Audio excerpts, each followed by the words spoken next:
The opinions expressed on this radio station, its programs, and its website by the hosts, guests, and call-in listeners or chatters are solely the opinions of the original source who expressed them. They do not necessarily represent the opinions of Revolution Radio and FreedomSlips.com, its staff, or affiliates. You're listening to Revolution Radio, FreedomSlips.com, 100% listener-supported radio, and now we return you to your host.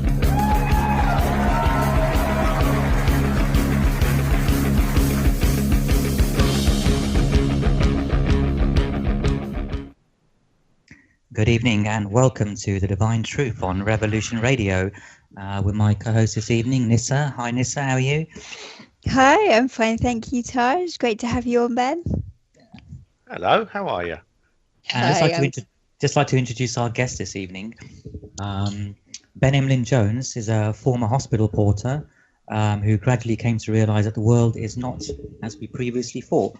You realise that ideas he previously never took seriously, like the paranormal, UFOs, government cover-ups, and the spiritual world were actually very real indeed. And not only that, but they are the most important issues facing the world today. Gaining an understanding of them has become a necessity. So welcome to the show, Ben. Hi, Taj. Hi, Nessa. Good to be on the show. It's brilliant to have you on. Now, we're going to cover a few topics tonight, mostly around Roswell, which I know you've written a book already about it, and you're writing a second book about it. What actually got you interested in Roswell in the first place? Well, I think it sort of emerged at a certain point. I can't remember how much someone mentioned it to me at some point, or I think I read it in a book by Sidney Sheldon. It was something about I think it was I can't remember the name of the title, but I was reading a novel by Sidney Sheldon, and it talked about this UFO crash and this cover-up, and I thought, blimey, that's an interesting story that they've come up with. And at the end of the book, he says something like, oh, by the way, that's real. And I thought, what? Anyway, I looked into it, and I came across the book by the famous book by Bill Moore and Charles Berlitz called Roswell, which was came out in 1980, I believe. That was the first Roswell book, just a couple of years after Harry met Stan. Harry met Stan. Jesse met Stan, and that's where the story really begins. And it talks about an amazing incident that happened in July of 1947, in which an extraterrestrial artifact actually came to grief on the Earth's surface and was secretly salvaged by the government. And the government then basically covered up the story. They put out a cover story. And they said it was nothing but a weather balloon. And they've had several other cover stories, and they maintain this stance to this day. But I think I've reason to believe that's not the case. I think something extraordinary happened that day in July of 1947, 70 years ago, in New Mexico desert. And as this we're approaching now the 70th anniversary that this took place, it's at the forefront of everyone's mind, and it was an inspiration for my novel Roswell Rising, a novel of disclosure. Do you want to tell us a little bit about what Roswell Rising is about? Without giving too much away. Oh, well, yeah, of course. Yes, Roswell Rising, a novel of disclosure by Ben Emlyn Jones, available at all good bookshops now, of course. It's a novel. It's a fictional story. I mean, I'm a fictional writer. I've written several novels, a couple of short stories, and it's a story of this whole event from a fictional point of view, but with a crucial difference. I've kind of gone back in time. I've gone back in time and rewritten history. This is what's known as an alternative history story. There's a few of those around, like there's several novels about what would happen if Germany won the war, etc. And this is along that line. It's in that kind of genre. The premise is that things happen differently because, of course, in this world we live in reality, it was a cover-up in July of 1947. The newspapers originally reported on what happened, but then very, very quickly, the powers that be came down on it. They clamped down on it, and they put out the cover story about the weather balloon. What happened in my novel is very, very different. In my novel, there is no cover-up, and the story that breaks out is not suppressed. And I had to basically think to myself, well, what would have happened? What would have happened if that had been the case? I was actually inspired by this by a friend and fellow researcher called Stephen Bassett. who is an exo-politician, you might say, he's a campaigner in the United States for disclosure. That is disclosure is the frank and full admittance by the powers that be, the government, that there is an extraterrestrial presence engaging the human race.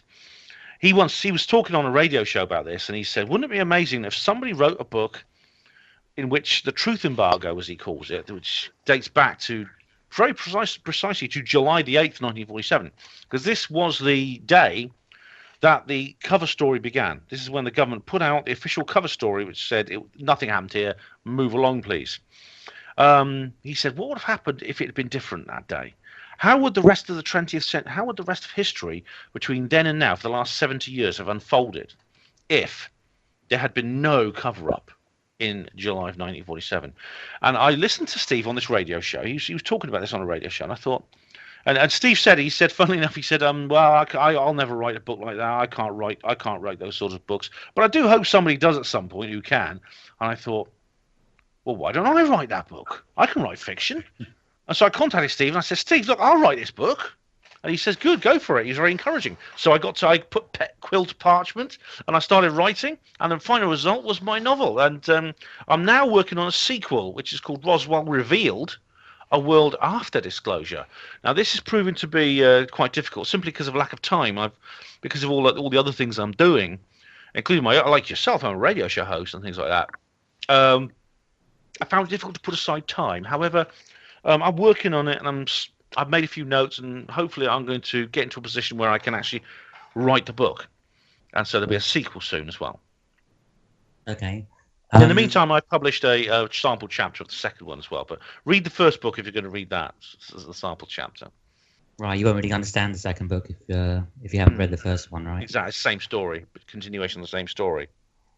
Do you want to get into what actually happened on that day? Because there are different versions and different stories about what actually happened on the day that the Roswell crash happened. What is your understanding of what happened on that day? Well, my understanding of it's very nebulous, and it's not helped by the fact that over 30 years passed before proper research began. So what happened was in July of 1947, there was some activity near Roswell in New Mexico, USA, in which some kind of there was some kind of government operation in that area, which involved large parts of Lincoln County, specifically New Mexico, being sealed off. And then what's really remarkable? Then something really remarkable happened on July the 8th. The Roswell Army Air Force Base at Roswell, New Mexico, put out a press release. This is Colonel Blanchard, the commander of that base, ordered his press officer to put out a press release, which went to the local paper, the Roswell Daily Record, which resulted in the Roswell Daily Record writing a front page story. In my novel, it's the main character is the journalist who writes that story. And it said RAAF captures a flying disc on a ranch near Roswell. Now, this was sensationalized. This went all over the world. It was immediately repeated on all over the world. The media went crazy for it. It was repeated everywhere. My goodness, they've captured a flying saucer, because flying saucers were really in the news at that time because of the Kenneth Arnold sighting, which was just a couple of weeks earlier. So flying saucers were at the forefront of everyone's mind. And then what happened was the Major Jesse Marcel, who was the chief intelligence officer at the Roswell Army Air Force Base, was then summoned to Fort Worth, which is where General Ramey, who is the commander of the 8th Air Force, in other words, his commanding officer. And there was a press conference. There was a second press conference there, in which it was announced that nothing had been found except a weather balloon, which is a normal weather balloon.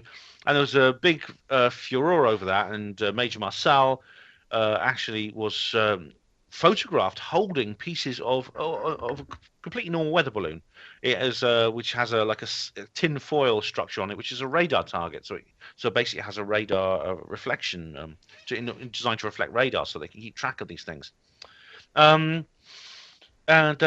Basically, that was the story was then basically quashed for the next 30 years, But in 1978, Jesse Marcel approached Stanton Friedman, a very well-known ufologist, and said basically, look, that was all nonsense. I lied. I was ordered to lie. The whole thing was covered up. That's not what happened. What actually happened was I actually handled the remains of a UFO, a crashed UFO, and it was nothing. And then there was basically I was humiliated in front of the world's media, made to look like a fool, like I made a huge mistake. Mm. And Stanton Friedman ended up writing a book about this called Crash at Corona. And Charles Berlitz and William Moore wrote a book as well called Roswell. And it became this story has become a major part of. It's become quite popularized actually. It's entered the mainstream, and there's been several movies made about it. Paul Davids has made a film called Roswell, and it's carried on from there. But we're now on the 17th anniversary. I maintain that there was a cover up. I think that there was an extraterrestrial artifact captured, and my novel has to explore that possibility. There's a lot of issues associated with this about what would happen if they had said it's really UFO. What would happen if the idea of extraterrestrial life was accepted through the mainstream in our world today? I mean, I think there are profound political, cultural, and economic, and various kinds of reasons why that cover-up has occurred. Just sort of goes into the whole disclosure thing as to why they would cover it up. Why don't they just admit it and say, yeah, we're being visited by aliens regularly, crashes happen all the time, this is what it is. Why don't they just come out and say it? Exactly. I mean that's the first question. Well, if we are part of a universe full of life, and there's extraterrestrials out there, or maybe they come interdimensionally or something, we don't know. But if there is something out there apart from us in terms of intelligence, why is it a big secret? That's a big question. And to answer that, to anticipate the cover-up, because what happened at Roswell is not the only event of its kind. In fact, UFO crashes happen regularly. And there's been several incidents in our country, actually, which I believe constitute Roswell type events. So these objects do come to grief on the Earth's surface sometimes, and the government, wherever it happens in the world, the government move in, they seal it off, they seal off the area, they salvage the debris and anything that's there, and then they say, "Oh, nothing to see here. Move on." It was they come up with various cover stories: weather balloon, helicopter crash, etc., etc. Excuse me. Oh. Sure, it's a bit late at night in my country. I'm sorry. So this is not, Roswell's not the only one of its kind. It wasn't even the first. I mean, there's several events that date back before Roswell. In fact, in 1945, there was an event in Cape Girardeau, which is Missouri, USA, I believe. And there's an event, several others like that. So why? That's the question. Well, do you feel it's because the technology is perhaps being siphoned off? It's not allowed to be publicly known because other companies or branches of certain things get first dibs on the technology, which we're not allowed to know about. Do you think perhaps that's why it's kept hush hush? Oh, I'm certain that on one level, it is about maybe several organisations keeping it quiet for selfish reasons. I mean, there's good reason to believe that this whole project has been privatised in a sense that it's more the work of civilian contractors rather than the government itself. There's several organisations that have been named, EG&G, etc. But yeah, I mean, in one case, it's to do with rivalry. I mean, at the time Roswell happened, it was the beginning of the Cold War, and the big fear was the big red menace to the east, the Soviet Union, which is to dominate the political world, till the late 1980s. So there was an element of that. It's possible that they captured it thinking, well, obviously this is foreign technology in a sense. It's more than foreign. Of course, it's extraterrestrial. But if there's some intelligence we can gather from this, we need to keep it quiet so that the Soviets don't find out about it. And of course, it's common knowledge that at that time, that whatever America was up to, however secrecy in the United States was a pretty feeble, fragile thing, and however secret they tried to make their projects, the spies always managed to get in there. I mean, the atomic bomb program is a good example. The Soviet Union stole technology from the United States through its spies, very famously, within the development program for atomic weaponry. So the Americans must have been terrified. Well, we better bury this very deeply to stop the Russian spies getting hold of it. So that might have been an element of that, but I think it runs deeper than that. I think it runs deeper than that. I think maybe if you're in power, I mean, you have to see the world through their eyes, which is not easy, and it's not pleasant actually to imagine how they think. But they have a very malevolent attitude, a pragmatic and very malevolent attitude to we the people. They'll say things like, well, we can't allow them to know. We need them to be basically to believe that they are just a tiny little oasis in this infinite cosmic desert of nothingness. So we're the only living planet in the universe, basically. We need them to know that for psychological reasons. And that's a complicated issue, actually. I don't know if I've got time to explain all that, but it's also there's more than that. It's to do with energy. Part of the way this world works is that energy is centrally controlled. Energy is distributed, is rationed. It's rationed through the primary energy source on this planet, which is fossil fuels, and has been since the beginning of the Industrial Revolution, starting off with coal, moving on to oil in two phases, basically. The first half was coal, the second half was oil, basically, over the last 2 centuries. The use of these fuels has been very, very important. It has an enormous amount of political implications.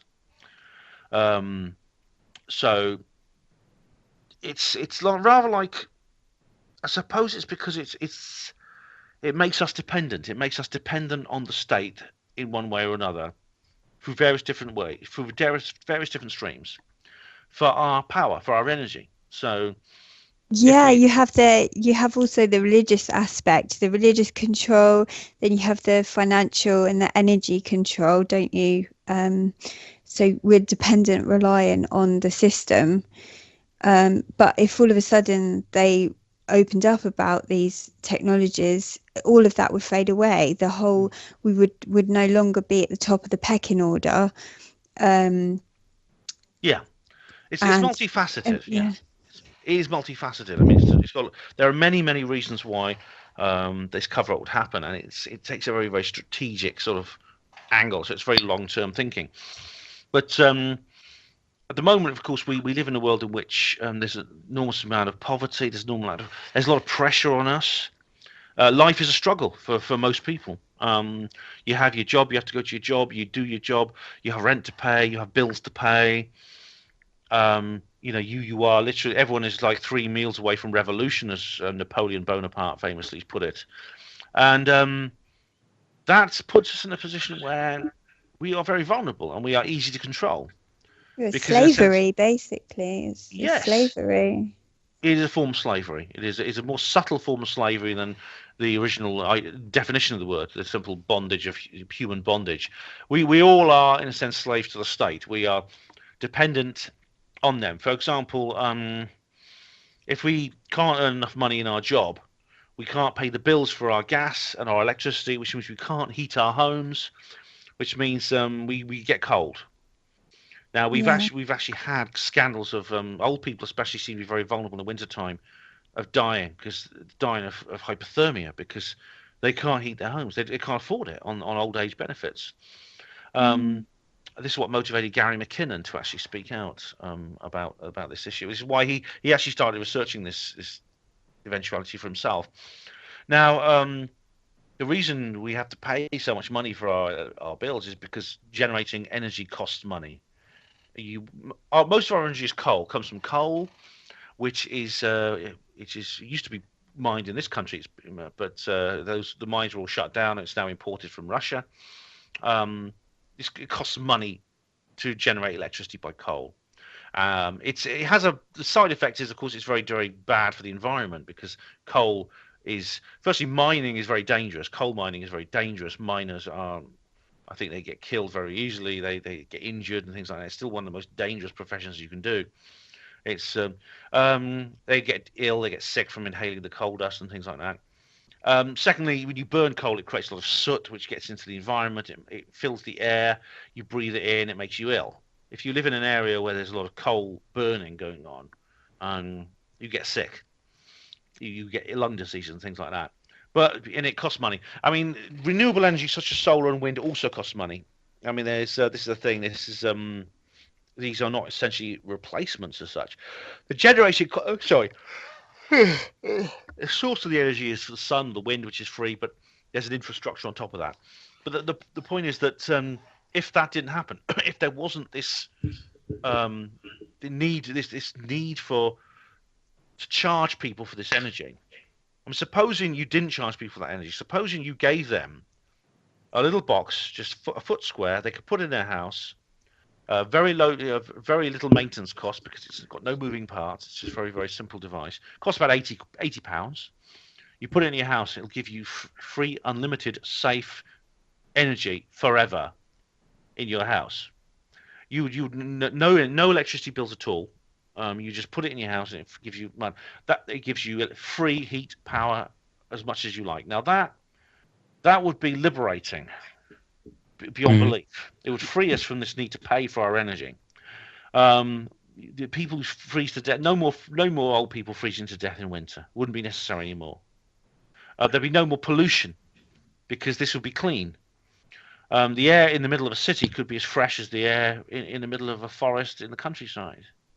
I mean, we've had this technology available for a long, long time. Tesla came up with it years ago, but it's all been covered up and just not publicly available. That's an important point. This is not just about UFOs. I mean, the thing about where this connects to UFOs, I should mention, is that Tesla did say that he was in contact with, I think, was it Venus and an extraterrestrial intelligence. He did say that. I believe him. I really do. He's an amazing chap. Yeah, he's an amazing chap, Tesla. But I mean, where this ties in with UFOs is because if there are extraterrestrial craft, if there are craft flying saucers coming here from distant planets or from other dimensions through wormholes and things like that, they're not doing it on Texaco unleaded 4-star. They are coming here on much more esoteric.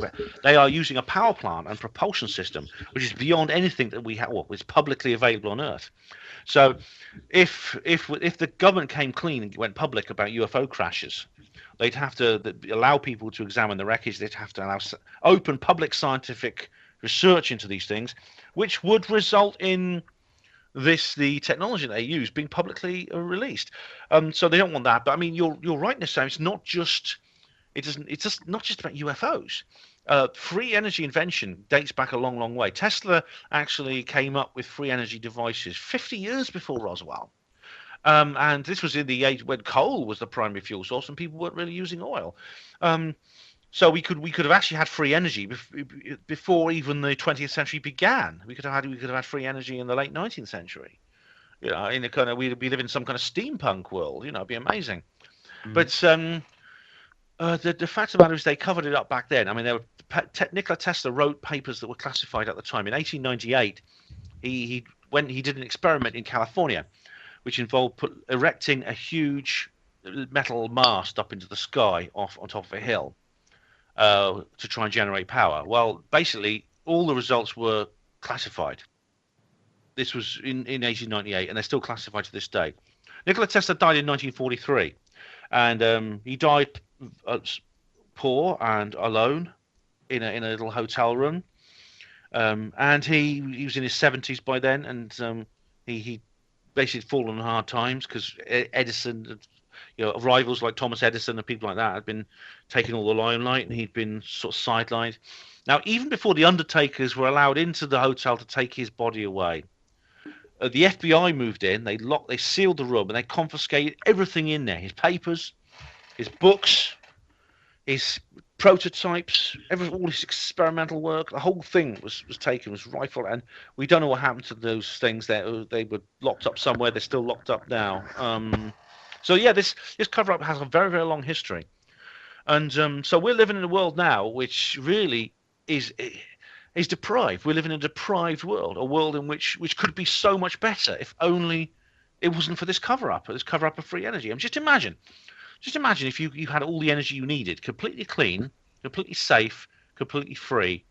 Just imagine what a difference it would make, being able to drive your car for as long as you like without petrol.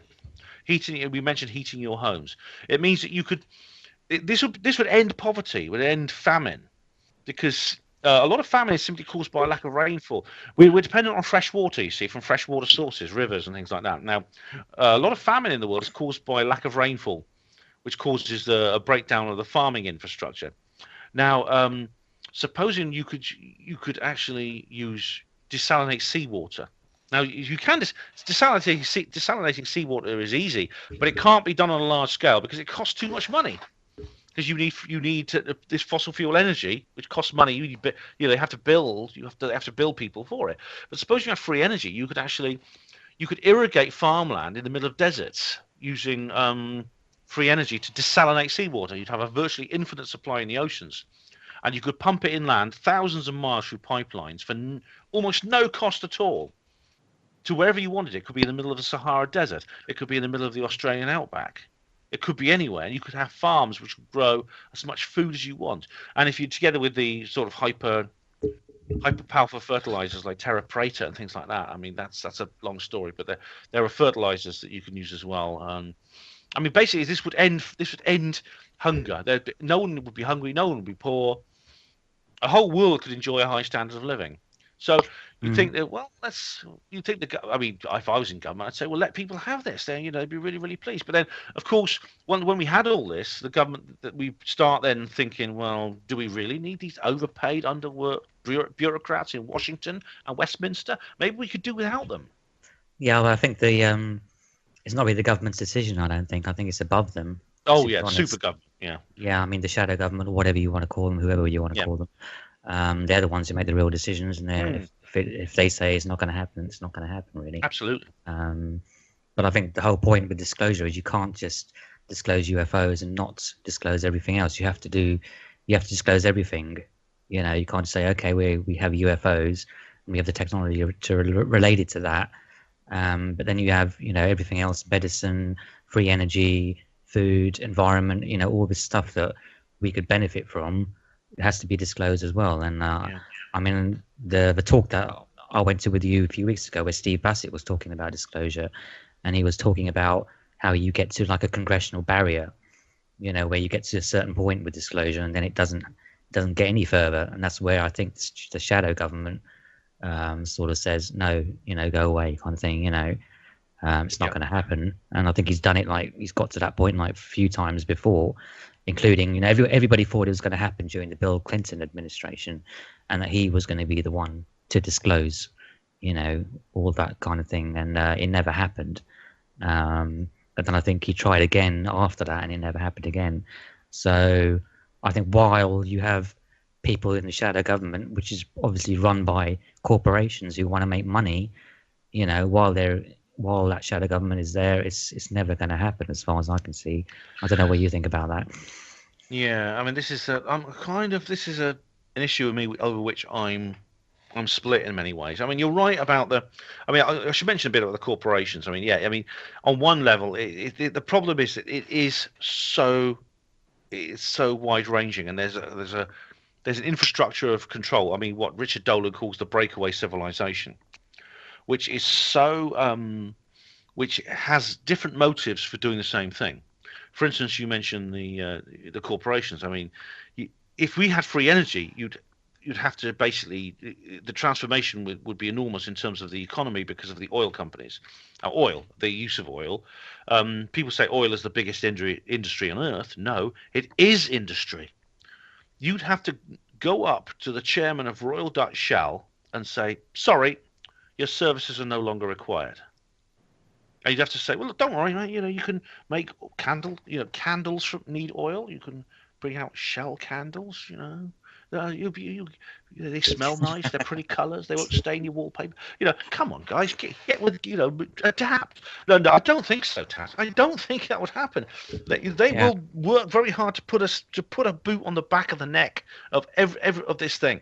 And I really do agree with you, because it's, in a sense, this is a secret beyond secrets. There's big secrets, and there's bigger than big secrets. Big secrets would be like the Watergate scandal, or Bill Clinton and his Bill Clinton's impeachment with the Monica Lewinsky and things like that.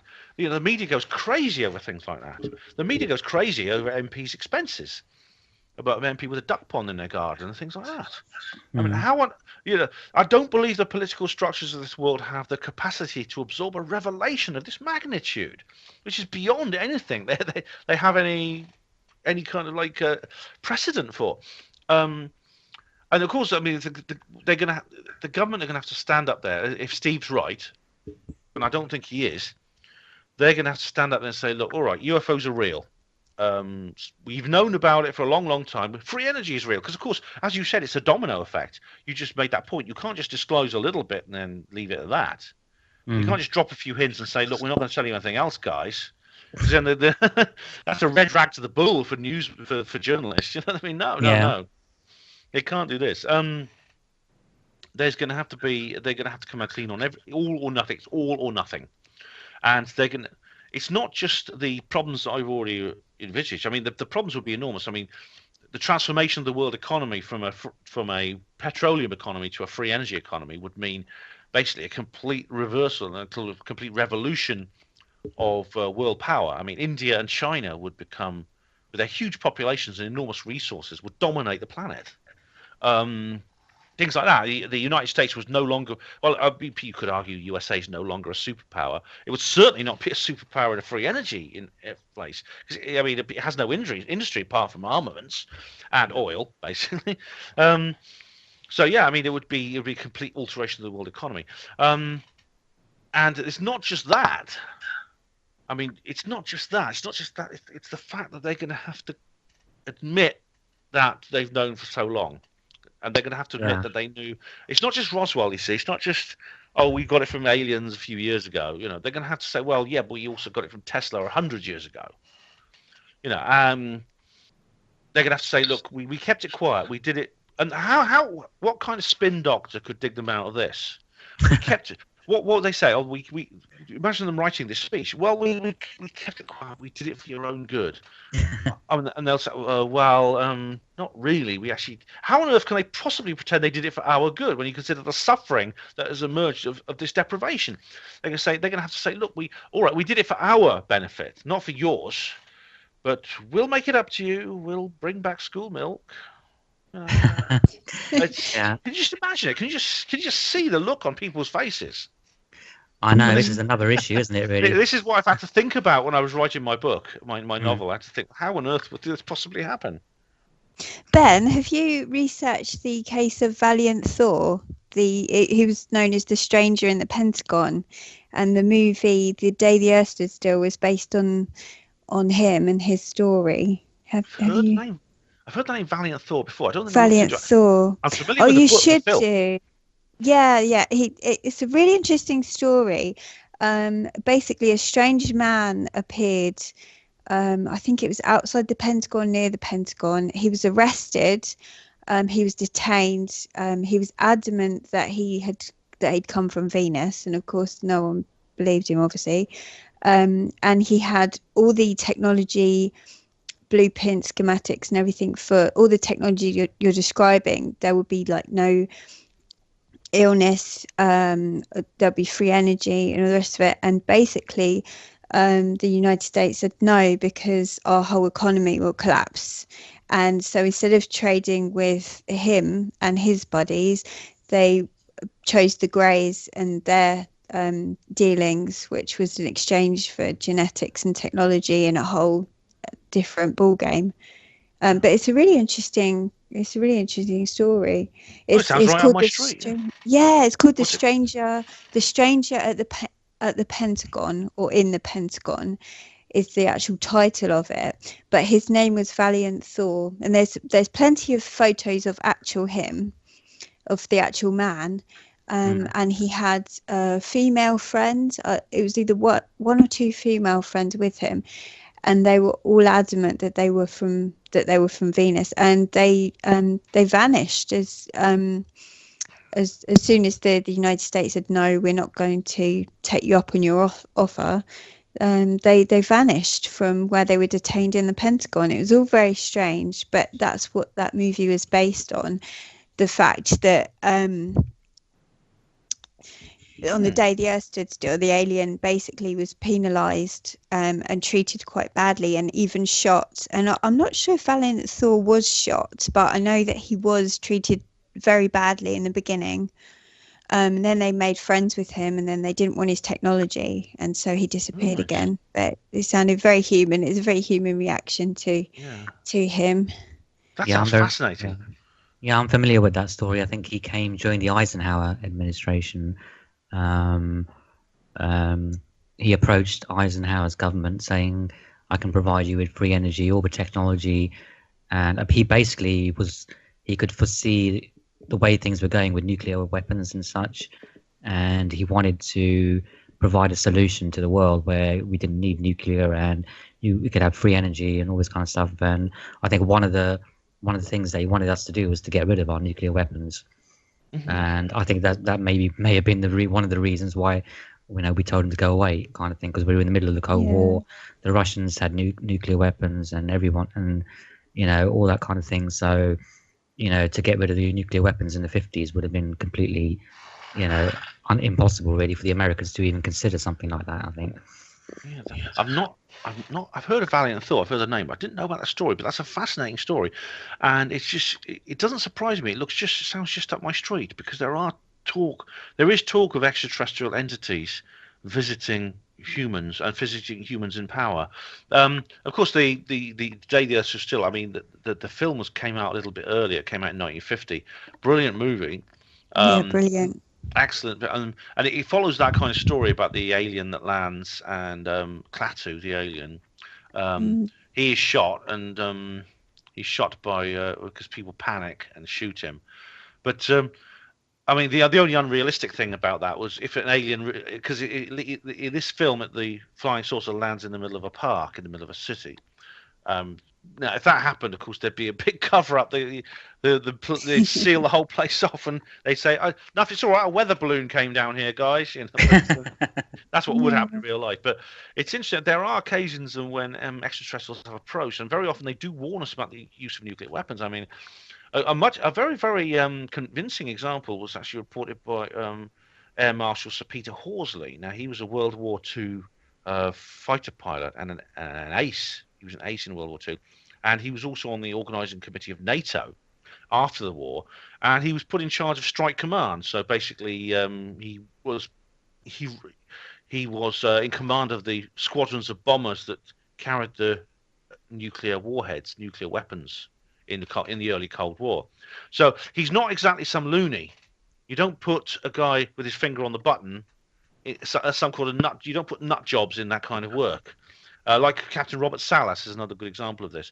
Air Marshal Sir Peter Horsley said he went to an event. Went to a social gathering in London somewhere one day, and he met a man called Mr. Janus, who he had a private meeting with later, and he got the distinct impression that this man was not from this earth. He was not human, and that he could read the Air Marshal's mind. He was telepathic, and this man said several things, such as you must stop using these nuclear weapons, you people. You must stop using these weapons, and various other things like this.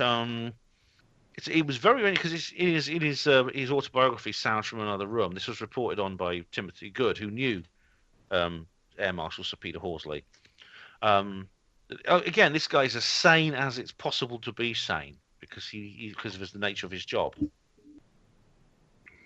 Do you think there are like aliens like walking amongst us, or you might call hybrids, or that type of thing?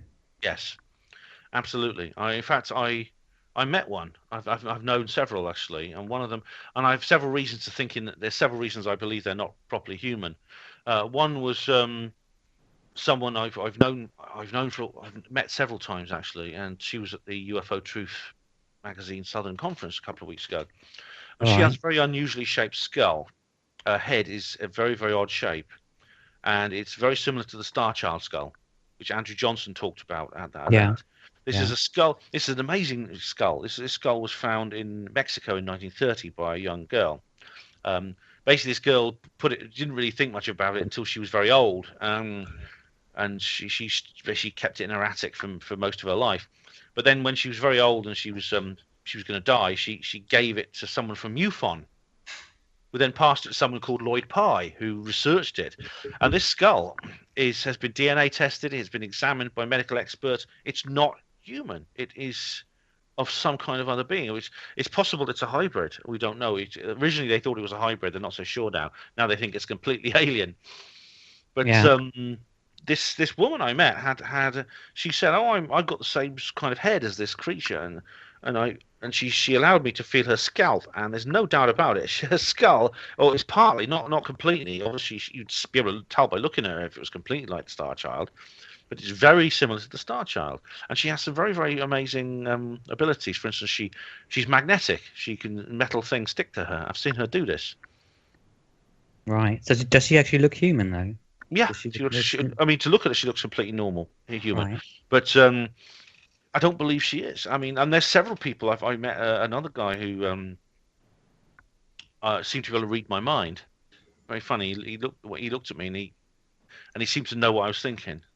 Right. At one point, I said, "Oh, you can't read my mind," and he sort of looked at me and says, "Yes, I can." And there's several people I've met. I do wonder if they often have experiences. I mean, they're people who often have regular encounters with beings that are not of this world. And several of them have written books and things like that. They've written books about their encounters. Whitley Strieber, for example, the American author, he wrote a book called Communion, and several others about his abduction experiences. Mm. I think Andrew Johnson's speaking at the High Wycombe meetup, isn't he, on Wednesday the 24th?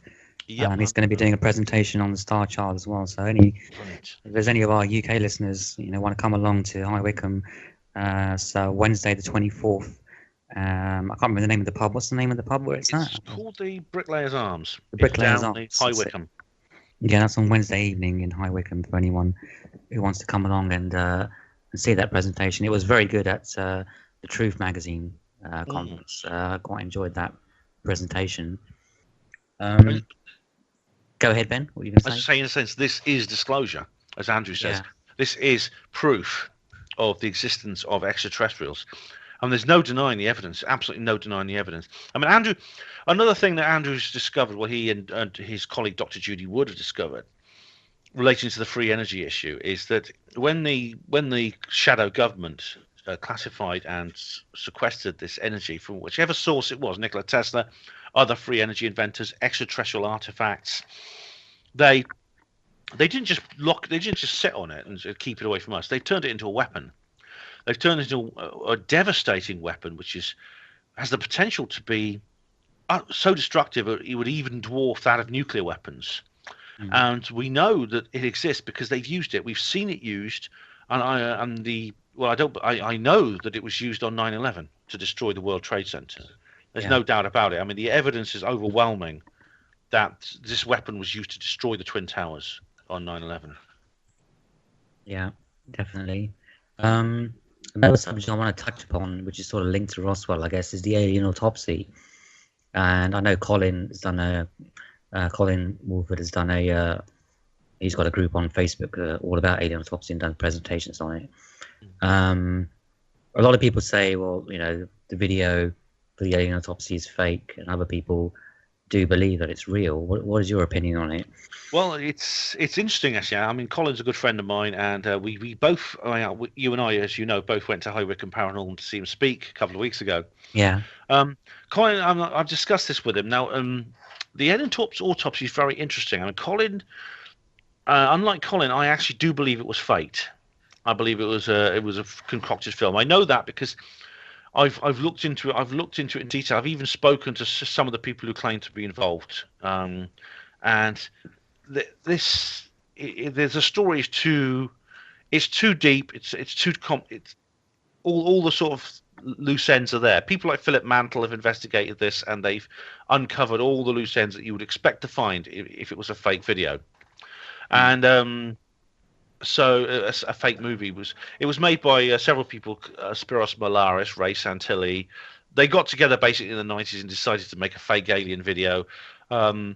They got together a big team, including the artist John Humphreys, who ironically was used by Warner Brothers when they made the sort of fictionalization of the case with Anton Deck, although they didn't know at the time they were hiring the same man. And they could create this fake effect of an alien being autopsied, being given a post-mortem examination. This was then released, and Santilli said, "Oh, I've got this video here. I found it. We've discovered that this was done after the Roswell incident. This guy filmed it, and he kept one of the footage. And things like that. But and this became enormously successful. You realise? I mean, this was on all the TV. This was on TV stations all over the world. I mean, it became very, very famous. I remember it very well. I suppose. What would be the reason? What would be the reason for faking it? Well, that's the thing. I mean, Santilli and Spiros said it was kind of a prank. It was kind of a prank. They thought they could make a few quid off it. They ended up making millions. But it went a bit too far. It went bigger than even they thought it would go.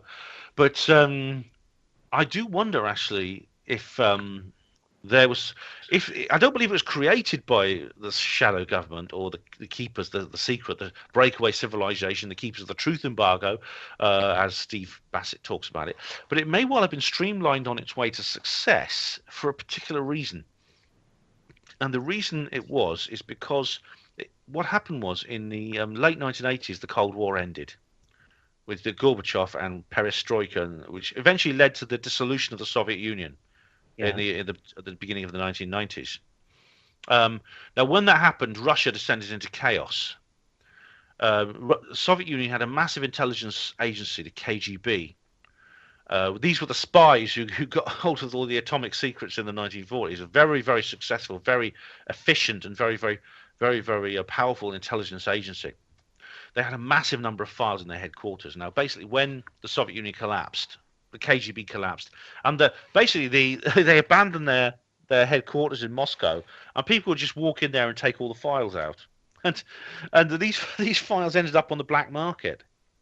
So basically, if you wanted, and the thing was, the powers that be, the keepers of the truth embargo, the breakaway civilization, they knew very well that the Soviet Union had evidence of extraterrestrial presence. Decisive evidence, including Roswell type events. So basically, these were all on the black market. So anyone could basically get hold of a KGB file about UFOs for the right price. If you knew the right man to approach, you had the right price, you could get hold of a KGB file on UFOs. And this included things such as footage of autopsies and crash retrievals, which everything to do with the alien autopsies right with these. Proper film, properly documented, everything was correct. Now, these emerged in the sort of late 1990 period. I mean, there were several documentaries about some of these old Russian files that were coming to light. There was also another one came out of America too, known as the Alien Interview, which my friend Andrew Burlington has been researching. Yeah.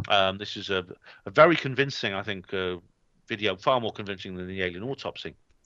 But I suppose if you were the keepers of the truth embargo and you knew these files were out there and they were completely beyond your control, they knew they were going to emerge sooner or later, you knew that someone would one day make a TV documentary about it, what would you do?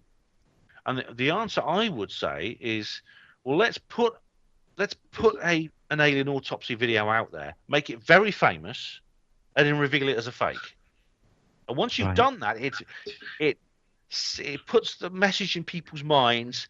Found footage of alien autopsies equals fakes. Students do them, etc. I don't know why students get blamed for these things all the time.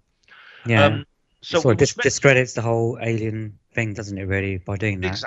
I mean, exactly. I mean, I sometimes think when the alien interview came out, or this Russian Roswell footage came out, I remember thinking to myself, well, what? People watched that and they thought, oh, well, not another one.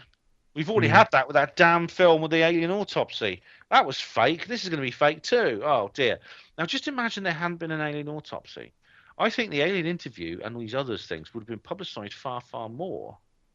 And the thing about it is, I believe they're real. And the investigators, a lot more investigation would have been done into these events in the mainstream as well as in the Arthur community. And they would have ended up being proven real. And it would have been far, far more difficult to keep secret the idea that we're being visited by something out there.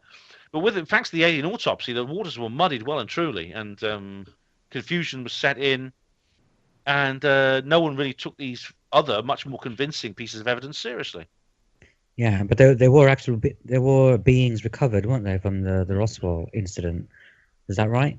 I believe so. I believe the biological entities were recovered from the debris as well. Yeah. And one of them was still alive, I believe. There's several different stories, but I mean, I believe at least one of them was alive. There were several who were killed. At least one was alive. Yes. Right. So there is a sort of, I guess, a possibility that there could have been an alien autopsy video. Oh yes, I mean, but that wasn't the one that's been shown. That's been made famous, I guess. Exactly. If there is a similar video out there, then that is not it. I mean, even Santilli now he says, he admits that he basically made. He says all kinds of things. He said all kinds of silly things over the years, including. Well, first he believed it was real. Then he said, "Oh, a little bit. Some of it's real and some of it's not." There's a couple of frames of the real autopsy, and the rest of it's I faked. I can't remember which frames they were and how I dealt with the continuity error. It's just take my word for it, they're in there somewhere. And then he refused to show any of the original footage. He says, "Oh, this guy called Volker Spielberg has got it locked in his safe or something. He won't let me have it." There's all kinds of different stories came out. Then he admitted that it was all made. He said, "Oh, I made that. That was a film I concocted, but it's based on a real thing I saw. And this guy showed me this in his garage or something, you know." So you can't believe a word that guy says, basically. Yeah, no one's actually seen the real original footage, have they? Because no. I think that was shown on videotape, wasn't it? The alien autopsy or something. It was transferred onto videotape, but no one's seen the original film. And he hasn't allowed anybody to see the original. No, it'd be very, very easy for him simply to get hold of the original footage. It's been degraded over time. I mean, he said that it was very, very bad condition, which is why he essentially remade it. He calls it but really, it would put it all to bed in one go if he could just show us the original footage. Okay, we're going to a commercial break now, so we'll be back in a few minutes.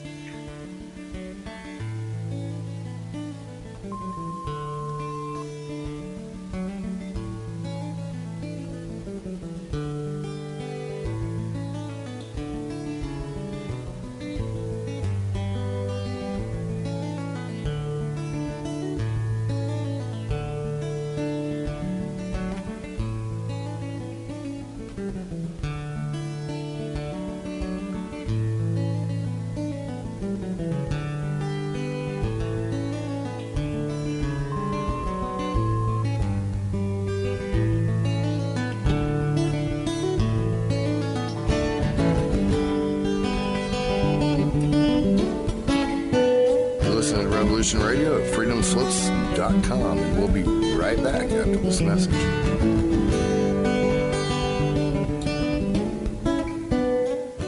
The opinions expressed on this radio station, its programs, and its website by the hosts, guests, and call-in listeners or chatters are solely the opinions of the original source who expressed them. They do not necessarily represent the opinions of Revolution Radio and freedomslips.com, its staff, or affiliates. You're listening to Revolution Radio, freedomslips.com, 100% listener-supported radio, and now we return you to your host.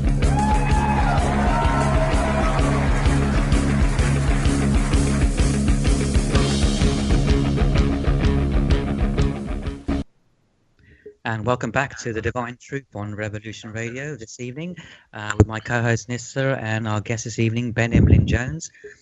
Before we continue with the show, I just need to read out a couple of messages for our listeners. Revolution Radio is a listener-supported station, so we do rely on your donations to keep us on air.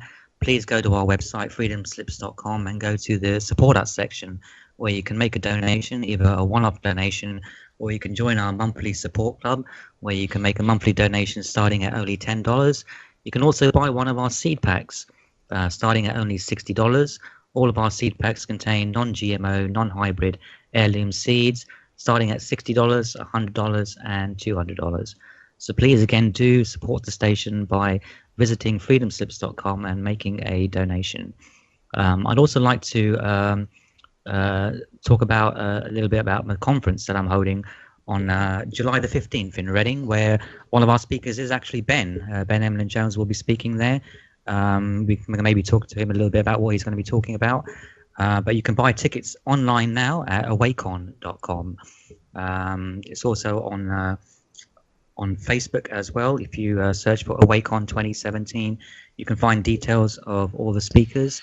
Other than Ben, we've also got our other co-host, Sarah Adams, is going to be speaking, as well as Tony Topping, Thomas Sheridan, Maria Wheatley, and of course Ben as well. So please do go to awakon.com to buy tickets now. That's for our UK listeners. And we'll return to the show now. Hi, Ben, you still there? And Nyssa? Yeah, I'm looking forward to this. I'm looking forward very much to it. Do you know what you're going to be talking about? Well, I haven't thought about it much. I mean, how long have I got on stage? About an hour. Right. I mean, I could several things I could talk about. So I'll have to. I'll talk about off the air with you about that, because sure. I'm not sure exactly yet what we'll talk about. What sort of things you want me to discuss? Now, what could we get into in the second half of the show? I know you wanted to talk about. I don't really know much about it myself, but about the death of Elisa Lam. Yeah. I know I sort of saw a video a while ago. She's the lady who was in the elevator, right? And then she died afterwards. Can you explain a bit about the story for any listeners who aren't aware of the story itself? It's a very tragic case. It's a very disturbing case, and I think there's some questions that need answering about this. Basically, it concerns a young woman called Elisa Lam. Elisa Lam was a Canadian. She's a student from Vancouver in Canada. Now, in February of 2013, she was traveling around. She was doing some traveling, and she headed for California, USA. And she was planning on meeting up with some friends there. But she booked in. We're not sure exactly why, but she booked a room in the Cecil Hotel in Los Angeles.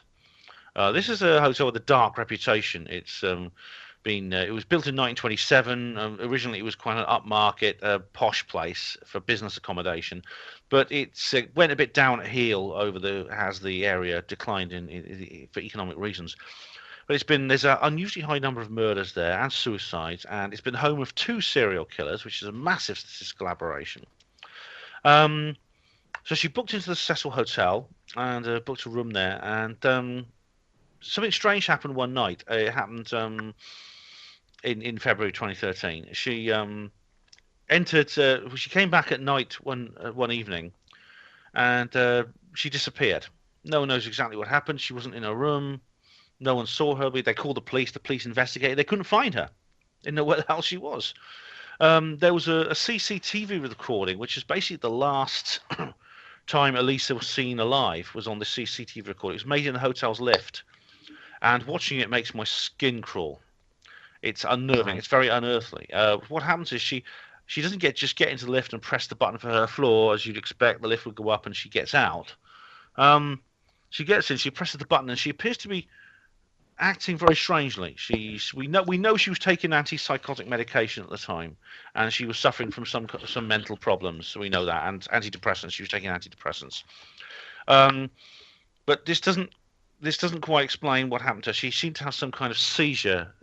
She goes in and out the lift. She makes strange hand gestures. She keeps peeking around the corner of the lift as if she's expecting to see someone there, and she squeezes herself into the corner of a lift, as if to be hiding from somebody, but there's no one else present.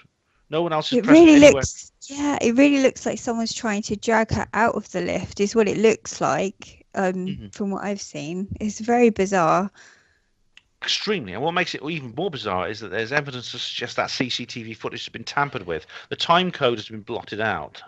Also, it appears that it's been sped up a little bit, which is very, very strange.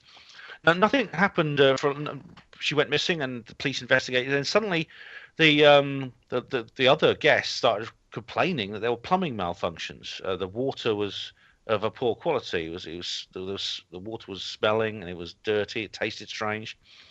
And the maintenance men investigated, and they found Elisa's body in the water tank on the roof of the building. No one knows how she got in there. It seems strange because firstly, the door to the roof is alarmed. It's locked and alarmed. Secondly, the lid of the tank is extremely difficult to remove. This fireman actually had to saw the tank open and drain it to even get her out. There's a 12-foot climb to the top of the tank. So how she got in there is not known. But sadly, she'd been lying in there in the water for several weeks. No one knows exactly what happened to her, how she got in there, and who killed her. Whether it was suicide or whether it was some sort of murder, we don't know. But she's not the first person to die at that hotel. Is that right? But no, definitely not. In fact, there's a very large number of murders and suicides at that hotel. It seems very, very strange there. It has a dark reputation. I mean, it made me think of the Stephen King story, which was made into a film by Stanley Kubrick, The Shining. Yeah. This tells a story of a hotel caretaker in a remote mountain location who was driven insane by the malevolent spiritual entities which inhabit the building. So basically, it's supernatural possession of a particular area, a haunting, which actually can affect the human mind. Mm-hmm. And there's more. I mean, there's also a guy called Neil Sanders. I don't know if you've had him on your show yet, but he's reported on links between serial killers and psychological warfare projects. And there were 2 serial killers and several sex offenders living in that area, which is statistically incredible. And there's more. It's been reported that a strain of tuberculosis broke out in the area around the hotel, which is now, as I said, it was a prosperous area when the hotel was built, but now it's it's in decline, and there's lots of slum dwellings and homeless people, and the strain of tuberculosis there was a diagnosis kit was released by a pharmaceutical company to test local people for the tuberculosis bacteria, and the kit was called Lam Elisa, and it's her name backwards. Right. With a surname first, and I do wonder if that was a coincidence, but it is about the same time this happened. There's also you mentioned Nyssa. You mentioned that you thought she was being dragged out of the lift, and there was maybe some malign supernatural entity in that area. That's distinctly possible. Well, that's what it looked like, and also in the subject of hotels. I know Sarah's mentioned, and a few other people have mentioned, how a lot of the high up hotels for more high end sort of hotels, I won't name names, but there's one that has like a devil. It has like a devil tail in the logo wrapped around one of the letters, but I won't name names. They're actually set up so that people who do know how to astral and do know how to control themselves when they're in dream space and do shared dreams and astrals and things, these hotels are actually set up to facilitate that, so that they can actually meet and congregate in that kind of etheric kind of space. So that's another thing to be aware of, is that these people are fully aware of that aspect of consciousness and how it operates, and they took full advantage of it. And obviously a hotel is going to be somewhere where that is kind of thing is going to be prevalent. It's going to happen a lot, basically. Yeah. Basically, you've got to be very, very, when you stay away, be very, very careful where you're staying. I think that's the moral of this game. The moral of this story is because, like, of various reasons, because of what we've been talking about, and like, as you said, I believe, I take seriously what you're saying. This, I think things like that do happen, and hotel guests can be unwitting guinea pigs in various experiments and various rituals. There's also there's more frightening esoteric theories here. Now, there's something known as the elevator game, which has come out of Korea. It's a supernatural ritual. It's despite the fact it's called a game, it sounds a very, very dangerous thing to do, and I would not recommend trying it or only doing it with enormous caution. It's a game you play on a building with 10 or more stories and a lift. Now, the player enters the lift alone, and it's best time to do it late at night when there are a few people around. Then they must press the floor buttons in a particular order. Well, when the door finally opens at the end of the journey, they enter a parallel universe. Now, in order to return to our own world, they must return to the lift and press the buttons in a particular order again. And if they can't do it right, they get stuck in the parallel universe. And what's even more strange is that at some point during the spell, which is a spell, it's essentially an occult spell, a blonde woman enters the lift on the 5th floor, and she must be completely ignored. If the player tries to interact with her, then again, you can get stuck in this parallel universe. And I don't know if she was doing all this, whether, I mean, obviously her body turned up, so she didn't end up in a parallel universe. She just vanished. But what on earth was she doing? You know, it must be awful for the parents and everything. I mean, our minds turn towards these premature deaths because of Max Spears and what happened to him. So when a young person dies and you think to yourself that when they shouldn't have, it's like they've died and they shouldn't have. So what the hell happened? Was she involved in anything like prior to her death? Was she investigating anything or looking into anything, or was she involved with certain people who might have wanted her gone? Not to my knowledge. I mean, it's possible she interacted with people at the hotel. I mean, I don't know how long she'd been staying there, but there were some very, as I said, it's possible that the secret government had some kind of safe house there. We know there were previously 2 serial killers had lived there. Numerous sex offenders had been living there.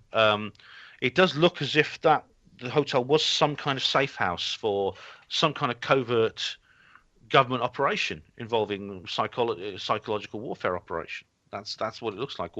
And also medical and pharmaceutical, because of this strain of tuberculosis that broke out at the time, and the diagnosis kit was named after this woman who went missing, and they didn't even know at the time. When they designed this, they can't have known that this was going to happen unless they had pre-knowledge. Right, yeah, that's true.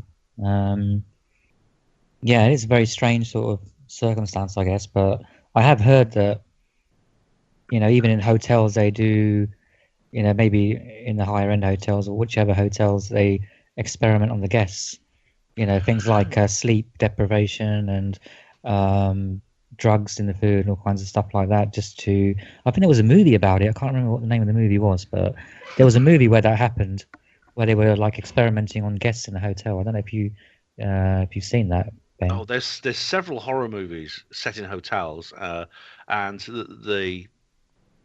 along that line, that the hotel is a front for some kind of human experimentation or ritual or satanic ritual front. Oh, there's this awful film about this hotel where they basically were rich and famous and kind of elite people, or basically they order young people to be used in sexual abuse and satanic ritual. There's a really horrific film. I think it's called The Hostel. And there's a sequel to Hostel 2 or something. And there's this awful scene. I had to switch it off, and I don't gross out easily, being an ex-hospital porter, But I couldn't even watch it. It was awful. But they were basically sacrificing this young woman in a ritual. Mm-hmm. Now I do wonder where these filmmakers get their ideas from, because it wouldn't surprise me if that was true. I mean, it does seem that there's evidence to suggest that is true. And things like The Shining, I mean, where, again, I suppose because hotels have so many different people passing through them. A few people passing through them. Yeah, I think a lot of movies are based on factual events to a certain extent. I mean, I know like the X-Files are based on CIA files, and stuff like that, real CIA files. Really? I mean, it wouldn't surprise me if to get these messages out, I mean, maybe some people have some knowledge and they want to get them out, and this is how they do it. Excuse me. They do it by writing fictional allegories. I guess it's almost like another form of disclosure, isn't it? In a way, they're sort of like telling you in the movies, so they don't have to tell you in real life. Yeah. Well, I mean, I sometimes think that about Stanley Kubrick. I mean, Stanley Kubrick, the filmmaker who directed The Shining and was, who very much micromanage the whole production process. You do wonder. I mean, they get these. You do wonder where they get their ideas from, and whether they're trying to tell us something that they can't say openly. They can't just put it out as a documentary, because then if you put it out as a documentary, then you're a conspiracy theorist, you're a nut job like you and me. But if you put it out as a story with these themes in it, then you can reach a much bigger audience. If you put it out as a fictional movie, then it's not this. Even though it may be based on real events, people don't take it seriously because they think it's a movie and it's science fiction. So you could put it out as a, you put it out as a movie which can reach a bigger audience and will be taken more seriously and distributed more widely. But when people watch it, they'll think, "What's he trying to say? Is he trying to tell us something?" I mean, Eyes Wide Shut, that's incredible. I mean, that's not set in the hotel, but it's about satanic ritual. It's about Satanism among the elite. Yeah, I don't know if you've seen these photographs from the early 70s, I think, where I think the movie Eyes Wide Shut were based on that, where the elites holding a party and they're all wearing masks and all kinds of weird things are happening. I'm sure it's, it does happen, satanic stuff and, with the elites, but it's not really portrayed. It's portrayed as fiction, obviously, in the movies, but it probably does happen in reality. Oh, I'm sure. I mean, the Eyes Wide Shut was actually based on a book written in 1926 called Dream Story, which was set in Vienna in just before the Great War, but it was basically the same plot, and it talks about this man who finds himself gate crashing a satanic ritual where he shouldn't really be, and it's like, what the hell's he doing here? And he somehow managed to get himself through the door. And I mean, these things go back a long way, and I mean, they exist in secret, and their attitude towards normal everyday people is the way a scientist would regard a lab rat or a farm animal. That's how they see us. And so Elisa Lam may have been just a lab rat in some kind of horrible experiment or a ritual of some kind, or a sacrificial chicken or something for a ritual. Yeah, I suppose in a way it happens like every day, doesn't it, really? I mean, that's just one case, the Elisa Lam case. It's probably happening every day. And you hear a lot of stories about, children involved and stuff like that, and ritual abuse and stuff like that. It's probably not something that people really want to, talk about too much, but it probably is happening. So, Yeah, it's an awful thing to think about. I mean, I don't like thinking about it either, and I don't like talking about it. But the alternative is if no one was talking about it, it'd be far, far worse. It was good if it was going on and nobody was talking about it. That would be the ultimate tragedy. Yeah, that would be the awful thing, wouldn't it? Yeah. Another subject you wanted to talk about was it mermaids? Yes. You said you wanted to talk about mermaids. I mean, I've seen a few pictures online, mermaids being washed up on shore, on beaches and things like that, but I don't know if they're for real or I mean, I've seen pictures of all kinds of things being washed up on beaches throughout the world, weird looking creatures and possible sort of, experimentation with human and animal sort of hybrids or some kind of, I'm not sure what kind of experimentation they're doing, but what did you want to talk about regarding mermaids? Well, I hope nobody laughs. This is not a joke. I mean, it's. I actually wrote an article about this, which I published on the 1st of April, and it was only after I'd written the article and published it, I thought, oh no, people are going to think I'm crazy. I'm making a joke, because it's 1st of April, but I'm not. I mean, the sea is an amazing place, and we know more about the outer planets of our solar system than we do the deep areas of our own oceans on this planet. That's a fact. We know more about the moons of the outer planets and things like that. There's all kinds of mystery. As you say, all kinds of strange things wash up on the beaches and no one knows what they are. This has happened all the time. And there was a little thing came out on the Animal Planet. It was a mockumentary in 2013 about mermaids, and there was a sequel to it as well. Now, excuse me. This was we were talking before about people like Stanley Kubrick bringing things out in fiction, when they're actually talking about something serious. And I don't know whether this is actually a part of that. This was not real, but it discussed an incident in which there was the government sealed off a beach because of some things that had been washed up. There were some whales that had beached, which sometimes happens, but among them was another creature, and the government sealed it off and basically took the body away. And this was actually of a very, very unusual being, and this being was essentially a primate. It was an aquatic primate. Now, when people talk about mermaids, we think about mermaids are mythological beings. They're aquatic humanoids. We found in all cultures across the world in one form or another, and we know them. They're usually depicted as feminine, and they're formed like a human from the waist up, and with a fish-like tail instead of legs, with scales like a normal fish. Now, real mermaids, real aquatic humanoids wouldn't look like that. They would look very different to us, because you know that we of course are descended from apes. Humans are part of the primate line. Now, whales and dolphins, I don't know if you knew this, but they're actually descended from land animals in the evolution. Millions of years ago, they were actually land animals. Are you aware of that? Yeah, they are. They were basically wolf-like creatures, sort of like they were from the family. I don't think there were any land. I don't know if there's any land relatives they have today, but they were wolf-like creatures that lived millions of years ago, and they started swimming, and they eventually evolved into creatures that were a bit like seals or sea lions, and a few million years later they became completely aquatic, and they developed these fish-like bodies, and they became whales and dolphins. Now, there's an idea. I mean, someone called Gary Opit in Australia has been investigating this, and he believes that sometime in our evolutionary past, a species of primate, of ape, decided to take to the water and became an aquatic being. And these aquatic beings eventually developed into what we today call mermaids. These aquatic humanoids.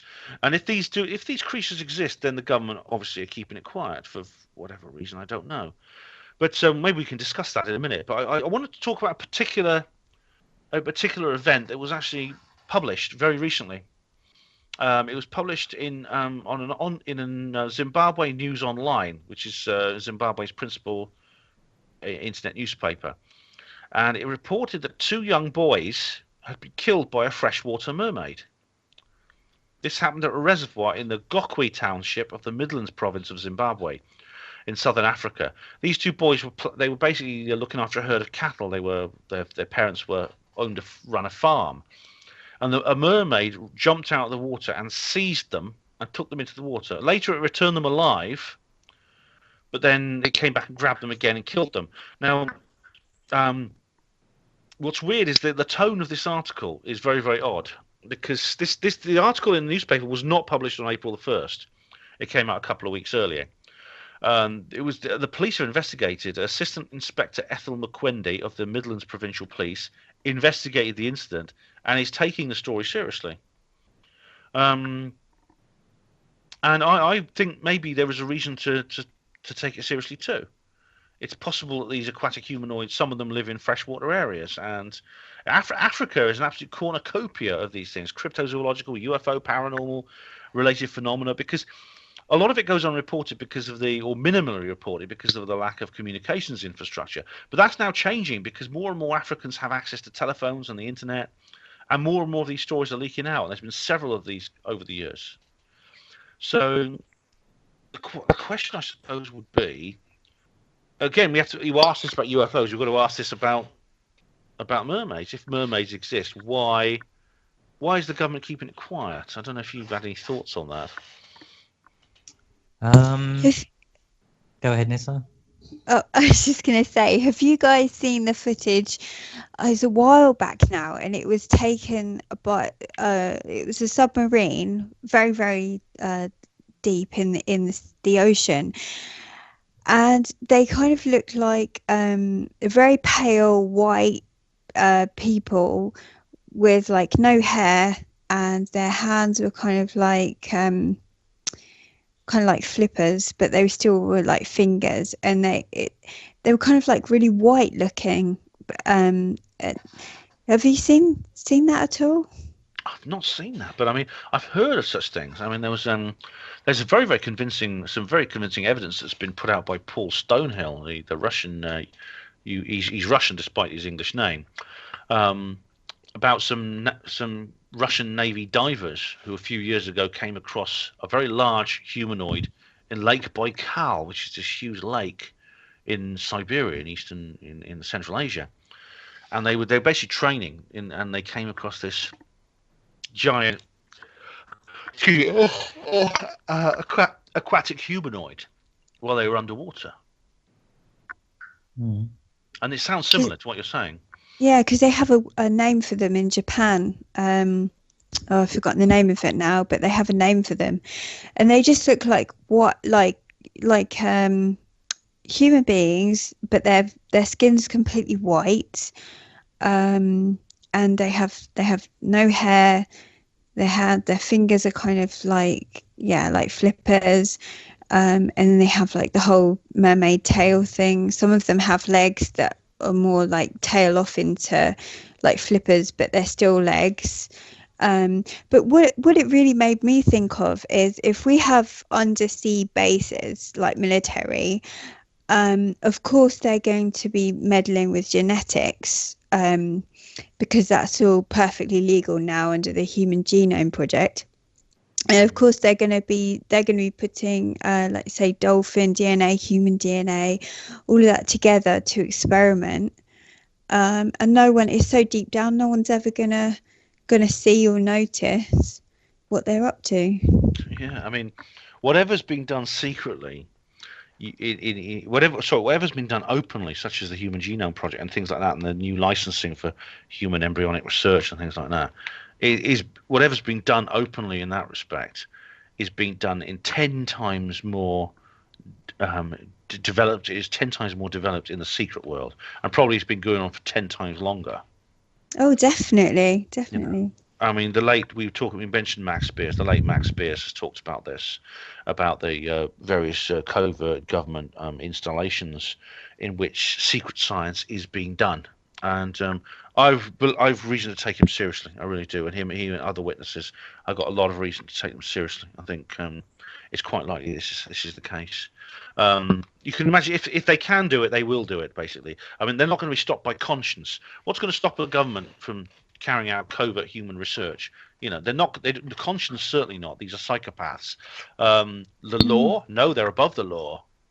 So if it can be done, it will be done. Basically. Yeah. Usually they do it, and then say a decade later they'll ask for a law to say that they can do it, just so they can disclose it. Yeah. Oh, absolutely. I mean, we're seeing this with other things like geoengineering. I'm sure.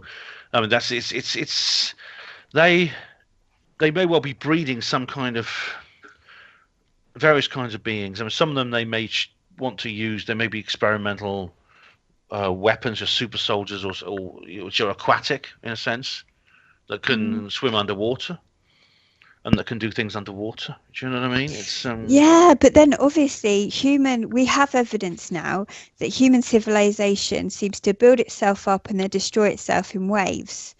And I think according to the Hopi Indians, who seem to go into caves every time things go belly up, so they've survived, according to them, at least 4 cycles. You got to think to yourself, this whole super soldier thing with making people who can live under the sea, the ocean, would have happened before in at least one of these cycles, and they would have been protected from when civilization went completely destructive. So they could be either natural or man-made, but back from a long time ago. Do you see what I mean? Yeah, it's I mean, I'm sure that I mean the evidence does suggest that humans do. You know, human society does go through waves of development and decline of various kinds, and at the peak of each wave, the standard view is, I'm sure, we're the first ones with the first civilization, and it was just primitive in the past. But I mean, it could be that the Hopi may have to return to their caves soon, because we are in a society in decline. It's this Illuminati occupation of the world at the moment, which has been going on for all these centuries, is their quest for a new world order is, unless it's stopped, is going to devastate the Earth. Yeah, the interesting thing about the Hopi, the Blue Kachina, the Hopi Indian legend, is one of the final signs, because they had several signs to go through until they did have to return to their caves. And one of the final signs was finding a dwelling place in the stars. So finding a civilization. And I was thinking to myself, this doesn't have to be aliens. This could be finding some kind of Elysium in the sky, some kind of breakaway civilization. It could be when human beings are aware of that, because that would drive people in like crazy, because they would be kind of jealous if they did find out that we have split in two, and there's no way that we're going to get what they've got, because just like in the movie Elysium, where they left Earth to destroy itself because they'd already created heaven for themselves, that was one of the final signs the Hopi Indians said, was to find, I think it was after seeing the Blue Kachina, and there was also a missile had to go off or something. Well, we've had quite a few of those. We have those all the time, don't we? North Korea showing off. But yeah, it was to find a dwelling place in the stars. So something in the stars where people were living. Yeah, that would go into like the secret space program sort of scenario, wouldn't it? Really? Yeah, exactly.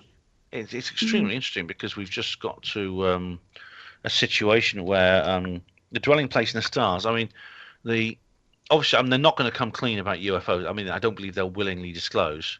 What they could do is, there could be some situation in which they will announce that they've discovered an intelligent signal from out in space. That would I think be. But they'd say, it's so long, it's millions of light years away. Didn't they say that about Cassiopeia? They said that there was one. Was it Cassiopeia? Yeah, well, I think there's did. several. There's one called Tabby Star, which is very interesting. Now, this is, I mean, people are expecting it's only a matter of time before they have to come clean on this. I mean, when I go to the UFO Truth Magazine I'm speaking in September at the UFO Truth Magazine conference. I'm going to talk about this in more detail. But there's this thing called SETI, SETI, the Search for Extraterrestrial Intelligence. Yeah. Not to be confused with Dr. Stephen Greer's CSETI. But SETI is this. It's a collection of different projects, past and present, that hopes to find intelligent life out in space by picking up their radio signals, very distant radio signals. Now, they're not bothered with our solar system. They're not looking at our solar system. They're looking much further afield at other stars. And Carl Sagan was very keen on this, the famous pop scientist. But the thing about it is, interestingly, Carl Sagan was a big UFO skeptic as well. But the idea is that eventually they'll come across some kind of intelligent signal from out in space. Now, there's several candidates at the moment. For instance, there was this thing called Tabby Star. Now, Tabby Star was actually a very odd thing, because there was there's thing called Kepler, the Kepler Space Observatory. This is a spacecraft. It's basically a space telescope, it's called. It was launched up into space, and it is like a telescope that is very, very high, launched very high up. It's in high orbit, I believe, or it's moved out of Earth orbit, and it can see stars from great distances.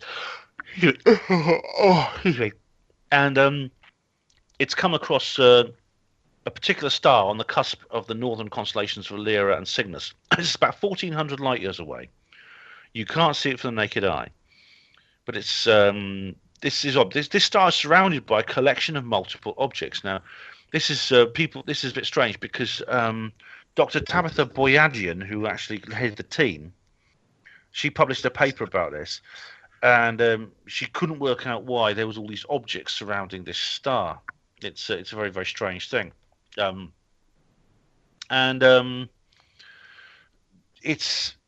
this became a bit of a sensation, because there's a guy called Dr.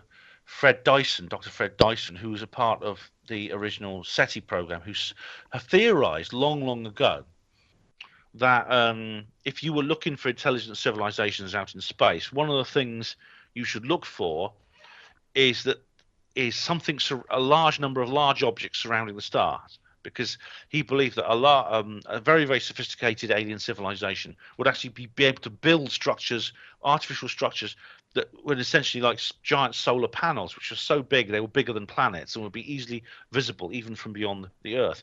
Now, this star, it's got a catchy little name. It's KIC 8462852. Is emitting exactly the light pattern that Dyson theorized. Yeah, Dyson sphere. It's Yeah. the Dyson sphere, basically a sphere that surrounds the star, basically. Yeah. So, sorry, Freeman Dyson, not Fred Dyson. So, could that be it? Now, it's been called Tabby Star because they don't want to just call it that by that name. After the discoverer. Now she's been very cagey. She's sort of like she's done a TED talk and things like that, and she's saying, well, she doesn't want to commit to this. Yeah, I've seen the TED talk. It's hilarious. Yeah, because she's basically going around the subject for like 2 hours. Yeah. She says, she says, extraordinary claims require extraordinary evidence, and it's my job and my responsibility as an astronomer to remind people that the alien hypothesis should always be the last resort. And this is basically her signaling. She's saying, I'm not a loony, okay? I don't know why the alien hypothesis should be the last resort. I mean, I don't understand why that principle should necessarily follow. If the evidence is pointing towards it being extraterrestrial life, then we should perhaps go that way. But there's been several studies done. A radio telescope was pointed in the area. They couldn't pick up any radio transmissions. But you never know. I mean, I think this deserves further study, and there's been several other candidates for a possible for something similar out there. So we're getting to the point where it's only a matter of time before they will pick something up, and they won't be able to keep it quiet.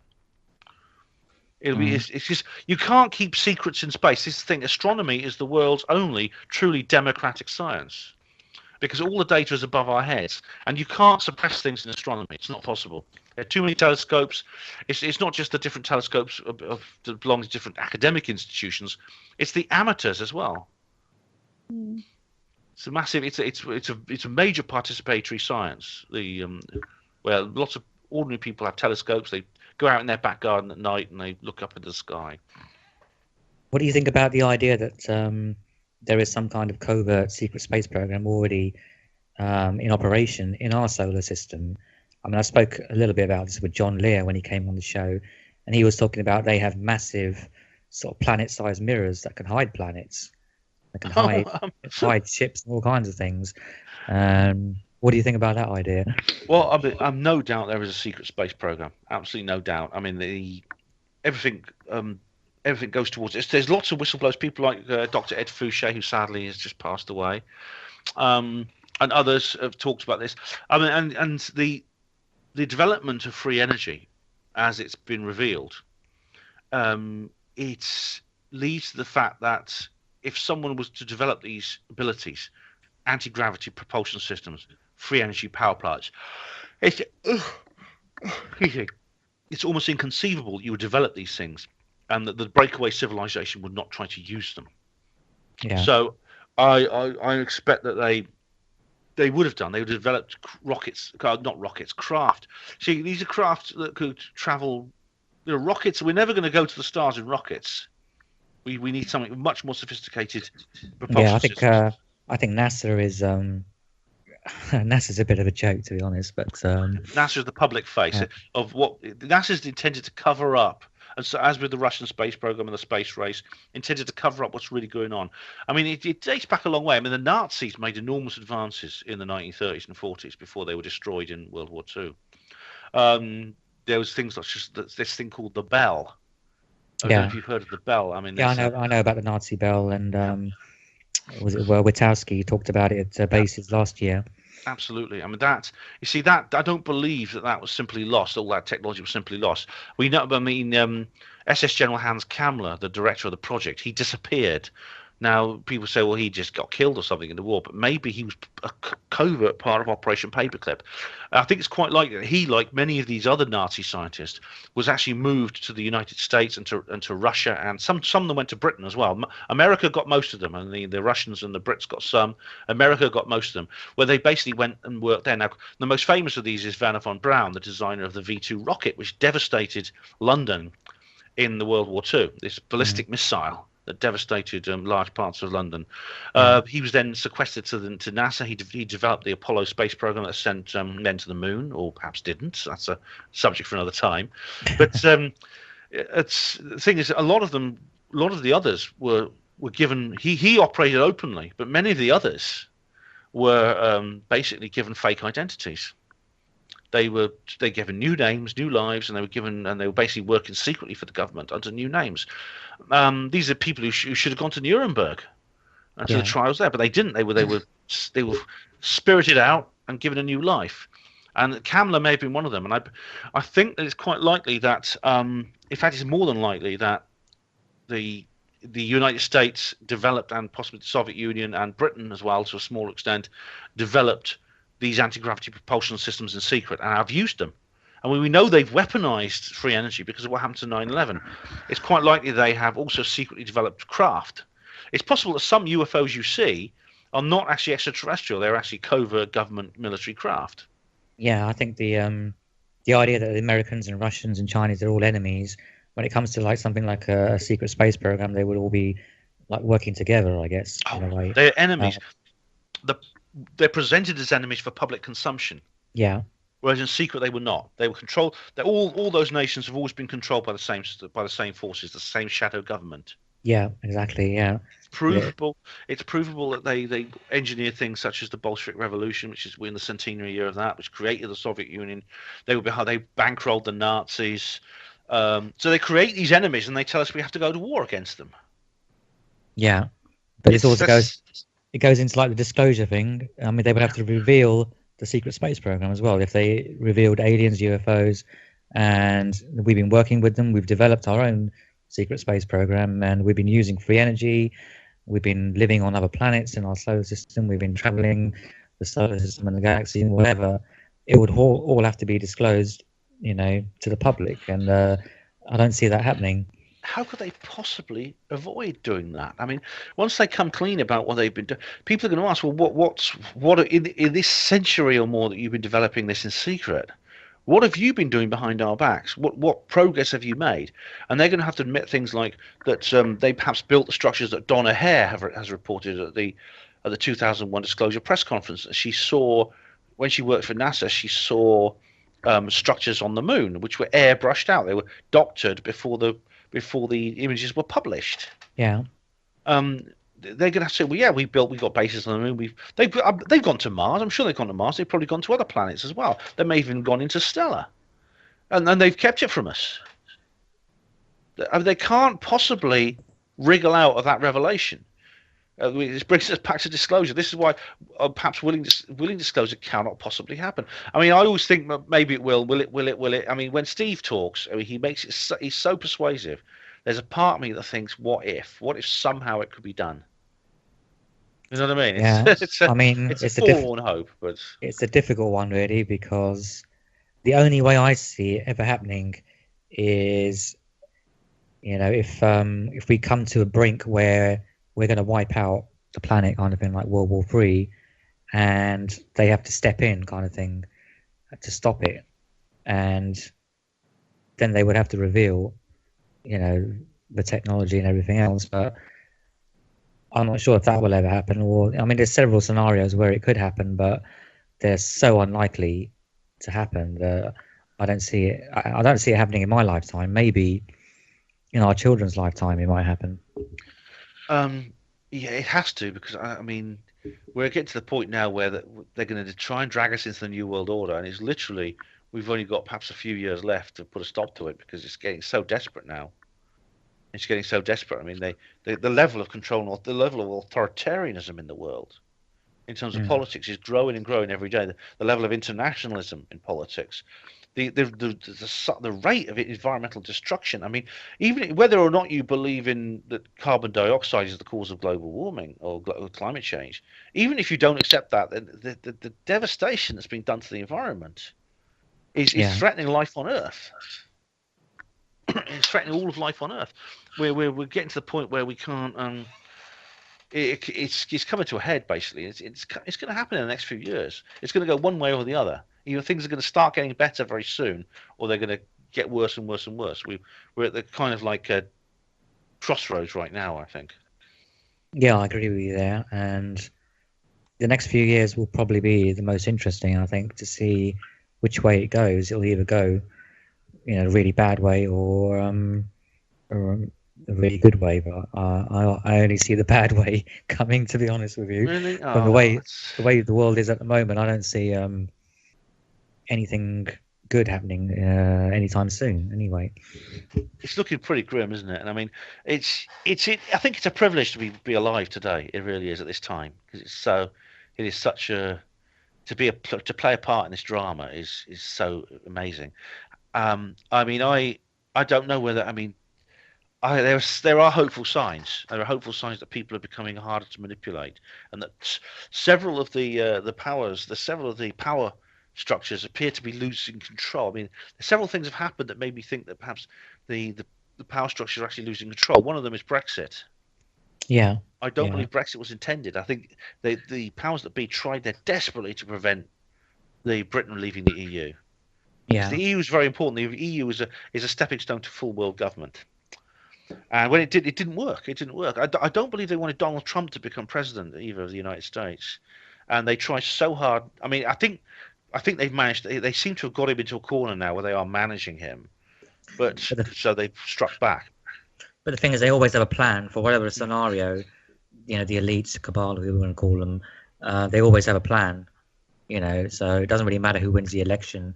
They bought both of the people out anyway, so it doesn't really matter who wins the election or if we're going to stay in Europe or leave Europe. They'll have a plan either way. So it might take a bit longer if we decide to leave Europe, but the plan will still go ahead. And not necessarily. I mean, it depends. I mean, they have plans for things, but I mean, they do want certain outcomes, and I mean, they may have had a contingency for what if this doesn't work, but I don't believe they ever. I think they just flail around for a while after Brexit and Trump. I did get the impression they appear to be losing their grip. They seem to be striking back now. They seem to be reasserting their position, but the very fact that it even happened, I think, is something that should give us hope. And if breakdowns like that can happen again, actually, I really don't think. I really think they were trying very hard to get Hillary Clinton into the White House. Yeah, I think she was very much the chosen one, and they didn't succeed. They found a way to they turned on their failure, and they found a way to manage Trump. Maybe they, as Bill Hicks said, maybe they showed him the secret film of the Kennedy assassination and said, "Right, any questions?" Maybe it's something like that. Maybe they're threatening him because he's got a big family, he's got a wife, he's got children, maybe and grandchildren. They may threaten their lives or something, but they found a way to basically tame him. Yeah. But they didn't want him to be president. They definitely didn't want him to be president. So that I'm looking out hopefully for more signs that other things like that are happening, and I do hope they will. I don't know, but I do hope they will. We're going to finish up in about 3-4 minutes. Do you want to talk a little bit about your event, Roswell 70, and yes. What's the event about? Who's talking, and we can cover that a little bit. Well, I mean, Roswell 70. Now, this, as we said earlier, this is the 70th anniversary of the Roswell incident, and I was always thinking, well, I've got to go to a conference or something for that, because I'm sure there'll be a conference. But there isn't a conference, but there's only one I know of, and that's actually in the United States at Roswell itself. The Roswell is celebrating this with a festival, a 70th anniversary festival. But none of them have been arranged in Britain. So I thought, well, if no one else is going to organise an event, I'm going to have to organise one. So I decided to basically do that. And obviously I've limited resources, so it's basically just a room above a pub. But I decided on World Disclosure Day. Now, World Disclosure Day is July the 8th. It's the day, as we were saying earlier, which Steve Bassett has designated as the day of the start of the truth embargo. This year it falls on a Saturday, luckily, which is the best day to have a conference. And so I've arranged an event in Oxford, my hometown. It's in a pub called the White House, and that's not a joke. There's actually a pub called the White House, and this is in Oxford. And it was very cheap to hire. The room didn't cost it cost almost very, very cheap to hire indeed. So obviously they can make a lot of money behind the bar. They know that. So I'm not charging an entry fee. It's free to attend. So just turn up. So how do people get tickets? Well, they don't need tickets because it's completely free. They just turn up. Sorry, and yeah. Walk in. It's all right. There's a car park at the venue. But if it's full, you can always drop your vehicle at the Redbridge Park and Ride, which is a mile down the road. And if you catch a number 300 bus, it'll take you to the venue. It's 38 Abingdon Road, Oxford. Now, there's going to be 4 speakers: Colin Woolford, aforementioned; Tony Topping, very interesting guy, a targeted individual who's had contact with UFOs, aliens, and various covert government forces, and the one and only Miles Johnston, and myself. Right. Okay. So I'm hoping. So there's 4 speakers, and it's a lovely pub. There's a bar, and there's they all have food and things like that. And I'm hoping it'll be a pleasant afternoon of discussion and fun. So it's a part business, part social event. So do get to that if you can. There's details on my website. Okay. Can you give details of your website? Yes, it's Hapanwo, HPANWO.blogspot.com, and my most active part is the news site. So it's Hapanwo-voice, voice.blogspot.co.uk, and all the details are up on there. Just search for Roswell, you'll find it, and I hope to see you at that event. If you live in Britain, or even if you're further afield, come on over. Should be fun. Well, when can people listen to you on your show? Which days of the week is your show on? Like yourself, I have a radio show called Hapanwo Radio. It comes out every Thursday at 8 p.m. If you miss it, don't worry, because there'll be a podcast. You can download the podcast. And every week I discuss interesting things, have interesting guests, and it's a show usually goes on for about 3 hours. It's quite a long show, and I discuss news and things going on in space and all the kinds of things I'm interested in. So do check that out. Okay, well, it's coming to the end of the show now. The music will be kicking in any minute. Thanks for having me on. Thanks for coming on, Ben. It's been brilliant. Thank you. You're welcome, Nyssa. Thanks for having us. Thanks for having me on. And thanks, Taj. I just want to thank Ben for coming on the show. We'll probably be meeting up at conferences and events over the coming months, including my event, which is the week after yours, on July the 15th. So we'll definitely be meeting up there, but I am going to other events over the coming months, so we'll probably bump into each other at other events as well. And I will try and turn up to your event as well, the week before mine. Cool. But, that's the end of the show, everyone, and good evening, and thanks again to Ben for coming on the show tonight. Cheers. Thanks, Ben. See you, Nyssa. See you, Chinda. Thank you. Hey, good night, everyone. Night. Cheers.